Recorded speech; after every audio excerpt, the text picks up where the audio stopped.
ওগো আমি দেখে আইলাম সোনার ছবি আবার যায়া দেখি না আমি দেখে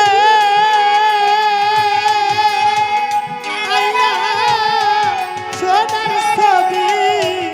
আবার যায়া দেখি না দেখে আইলাম আমার রশিদ আবার যায়া দেখি না রে আমি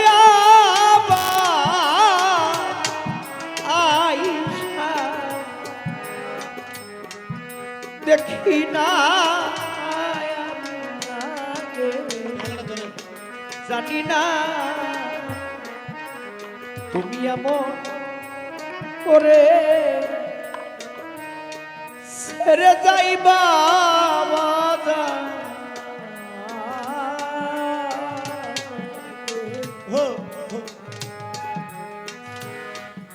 জানি না তুমি এমন করে ছেড়ে যাইবা দয়া লাগে জানি না তুমি এমন করে ছেড়ে যাইবা রশিদ জানাগে আগে জানি না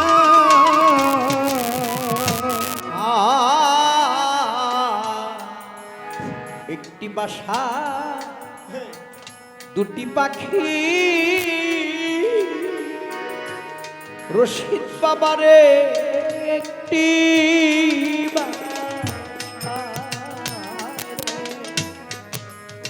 একটি বাসা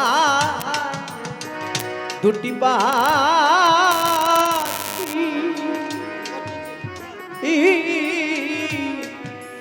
কত যে আনন্দে থাকি রে একটি বাসা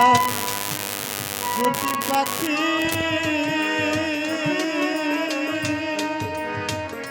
রশিদ চাঁদে একটি বাসা দুটি পাখি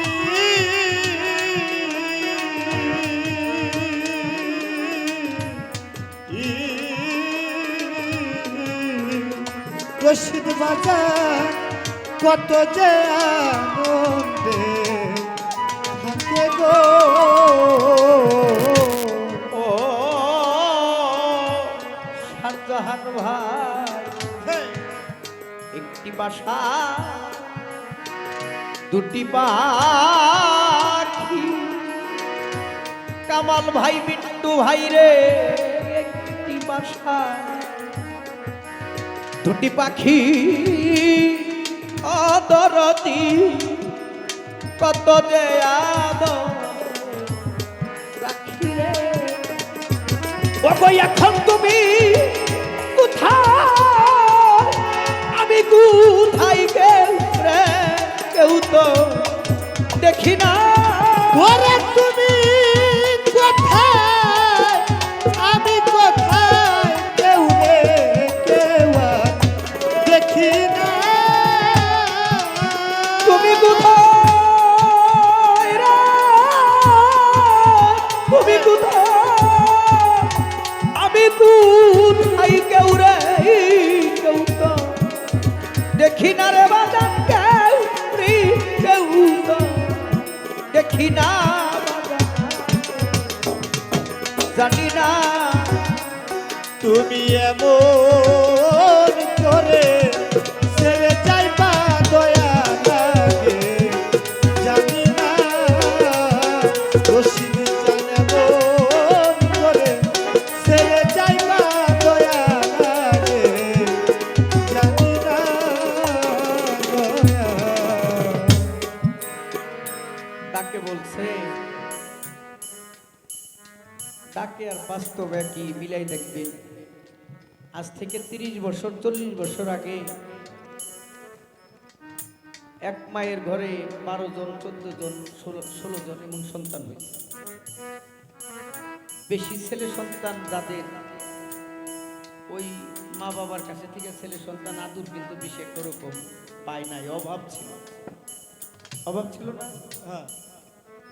20 জন পর্যন্ত হয়েছে, অভাব ছিল। বেশি ছেলে সন্তান তো এই কারণে অভাব। এখন কিন্তু ভাই 1 জন 2 জন ছেলে সন্তান হইতে গেলে অনেক টাকাও লাগে, পরিশ্রম, পেট কাটন লাগে, মুখ তুমুক। 2 জন 1 জন সন্তান দেখে সন্তানের মহব্বত বেশি। কথাটা কেন বললাম? বিভিন্ন জায়গায় অনেক ওলি আল্লাহর দরবারে লক্ষ লক্ষ ভক্ত। কোন ভক্ত যে কোন মুরে তা বায়াত হয়ে গেছে দয়ালু অনেক সময় জানি না। হাসান আমি হ্যাঁ আর এই যে রশিদ বাবা, ওনারে দেখছি ভক্তদের সাথে লাগে যেন বন্ধুত্ব সম্পর্ক। এই স্টেজের মধ্যে, দুয়ারে, উঠানে, ওই বাংলা ঘরে এমন ভাবে কথাবার্তা কইছে লাগে যেন মানে বন্ধুত্ব, ভাইয়ের সাথে ভাইয়ের যেমন সম্পর্ক। এই যে একটা মহব্বত। একটা গান আছে, তুমি মাতা, তুমি পিতা, তুমি বন্ধু, তুমি ভাই, তুমি ছাড়া আর আমার কেহ নাই। দয়ালকে শুধু বাবা বলেই ডাকতে হবে এমন না, দয়াল অনেক সময় বন্ধুর রূপ ধারণ করে। কি দয়াল অনেক সময় আপন চুরের ভাইয়ের রূপ ধারণ করে। আবার রশিদ বাবা যে ভক্তদের লোকে কথাবার্তা কইছে, ওনার মনের মধ্যে তিল পরিমাণ কোনো হিংসা নিন্দা ছিল না। উনি কোনো সময় ভাবে নাই দুধ এটা আমার ভক্ত পিন্টু, শারজাহান আমার ভক্ত, কামাল আমার ভক্ত, কিসের অগলকে এত ফ্রি ভাবে কথা বলছে, এমন চিন্তা ভাবনা ওনার মধ্যে ছিল। সরল দেশের একজন মানুষ ছিল, তাই কবি বলছে, হাই রে আত্মা দেবী লায়া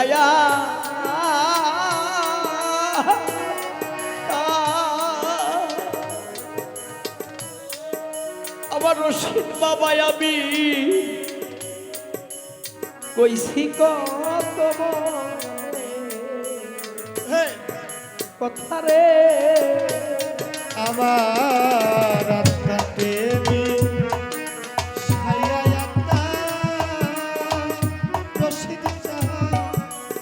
কইছি কত কথা আত্মা দেবী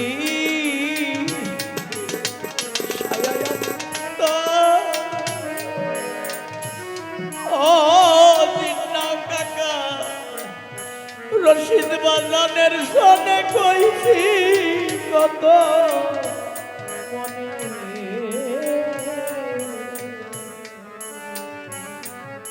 কথা রে আমি কার কাছে কই মনের ব্যথা কেউ নাই দুঃখী আপনা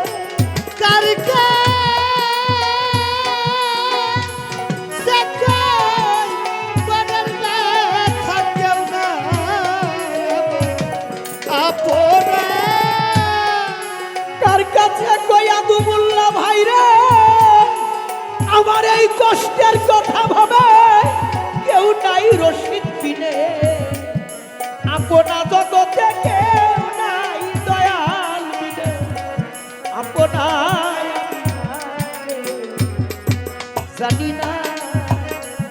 তুমি এমন করে ছেড়ে যাইবা রশিদ জানাগে জানি না, তুমি এমন করে ছেড়ে যাইবা সাহালিয়াগে জানি না সাধ আলিম বলে মন পাখি রে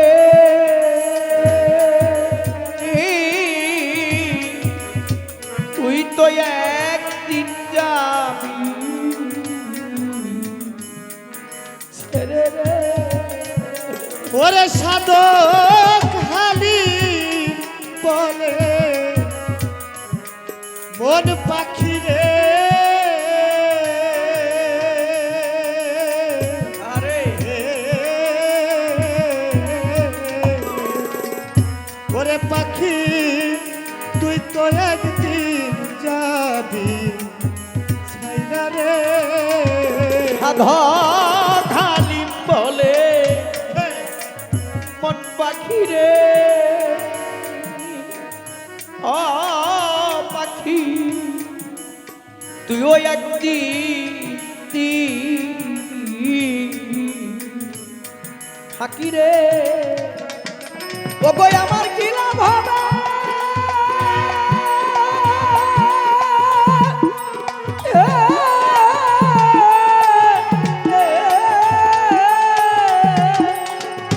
ও গো আমার কি লাভ হবে রে পীড়িত করে যেই প্রেমের নাই ঠিকানা ওরে ছিলা হইব পীড়িত করে যাইতে বেরনা সীমানা কি লাভ হবে রে পীড়িত করে যেই প্রেমী সীমানারে বান্ধব যেই প্রেমের নাই সীমানায় আমি জানি না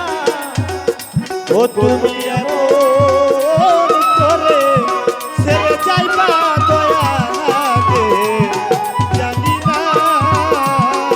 তুমি এমন করে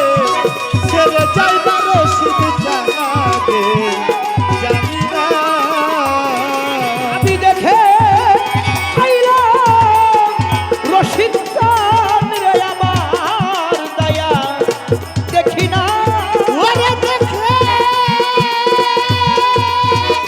আইলা সোনার ছবি আবার যায়া দেখি না ওই আমি দেখে আইলাম রে সোনার ছবি আবার দয়া দেখি না রে ছবি আমার দয়া দেখি না জানি না তুমি এমন করে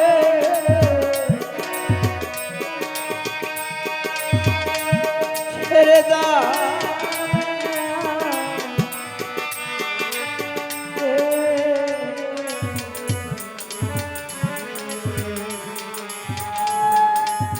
আগে জানি না